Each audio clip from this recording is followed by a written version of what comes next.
مشکات شریف کی روایت ہے اور راوی ہیں حضرت ابو بکر صدیق رضی اللہ تعالی عنہ۔ اللہ کے رسول علیہ السلام کا فرمان نقل کرتے ہیں کہ اللہ کے رسول علیہ السلام نے فرمایا، جو کسی مومن کو نقصان پہنچائے، اس کے ساتھ مکر کرے یا اسے دھوکہ دے، اللہ کے رسول علیہ السلام نے ارشاد فرمایا کہ وہ ملعون ہے۔ ملعون کا مطلب ہے جس پر لعنت کی گئی ہو، جس کو اللہ کی رحمت سے دور کر دیا گیا ہو۔ نقصان پہنچانا کسی مومن کو اور اسے دھوکہ دینا، اس کے ساتھ فراڈ کرنا، آج ہم کیا کر رہے ہیں دن رات؟ آج صبح سے لے کے شام تک میری نیت میں کیا ہوتا ہے کہ کسی کے لیے آسانی پیدا کروں یا کسی کو مشکل ٹائم دوں، ٹف ٹائم دوں، یا کسی کو نقصان پہنچاؤں، جھوٹ مار کر، بدگمانیاں پھیلا کر اور لوگوں کی باتوں میں آ کر۔ دیکھیں سورہ بنی اسرائیل کی آیت نمبر 36 کا پہلا حصہ پڑھیں۔ اللہ فرماتا ہے وَلَا تَقْفُ مَا لَيْسَ لَكَ بِهِ عِلْمٌ، don't follow blindly without knowledge. اگر آپ کو علم نہیں ہے تو آنکھیں بند کر کے اس کو آپ فالو نہ کریں۔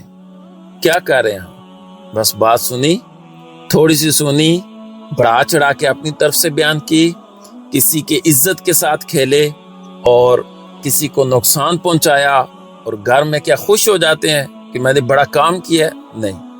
ایک اور روایت کا مفہوم ہے، اگر تم مومن کسی مسلمان کے لیے مشکل پیدا کرو گے، اس سے مشقت میں ڈالو گے، اللہ کے رسول علیہ السلام کے فرمان کا ایک اور مفہوم ہے، فرمایا اگر تم مومن کو مشقت میں ڈالو گے، اللہ تجھے مشقت میں ڈالے گا۔ جو گڑھا تم کسی کے لیے تیار کر رہے ہو، اس گڑھے میں تجھے خود بھی ایک دن گرنا پڑے گا۔ لہٰذا اپنے آپ کو ان چیزوں سے بچائیں۔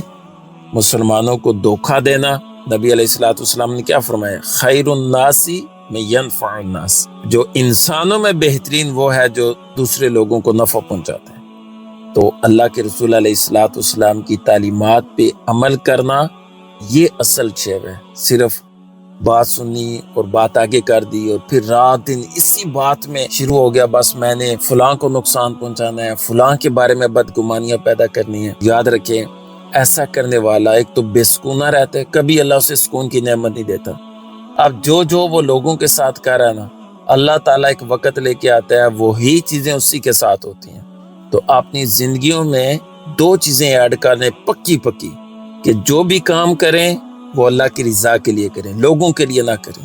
اور دوسری یہ چیز ایڈ کر لیں، اپنی زندگی سے کسی کو نقصان پہنچانے والی سوچ کو نکال دیں، بے ضرر ہو جائیں، بالکل بے غرض ہو جائیں کہ کوئی غرض نہ ہو، نیکی کریں تو اللہ کے لیے، بے ضرر ہو جائیں کہ کسی کو نقصان نہ پہنچائیں۔